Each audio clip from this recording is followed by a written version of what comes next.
So it's just a tag. That's it.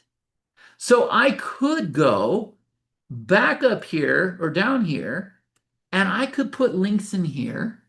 Now, I'm not very good at dogs, but what kind of dog is that? But I could come over here and all these links, a four-legged dog, right? It's not a cat, right? I could come over here, a Great Dane, a boxer. Which is it? Let's say it's a boxer. I could come over here. Let's just do this right now, guys. Look, I don't have a group called dogs. Watch. Add tag group. Dogs. You ready for this? Now we got a group called dogs. Add tag. Pit bull.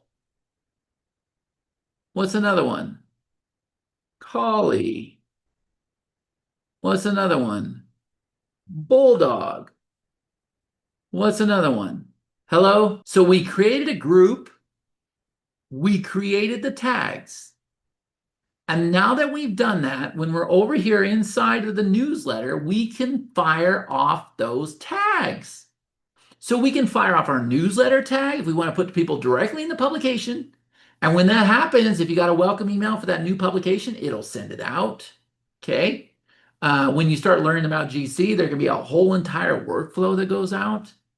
But to keep it simple, we can now go and assign a link right here so that anybody clicks this, they're interested in the whatever that was, box terrier, whatever. We can tag the buttons. I'm very disappointed in your lack of tags. How many of you now understand the reason why? Your banners. When you pull your banners in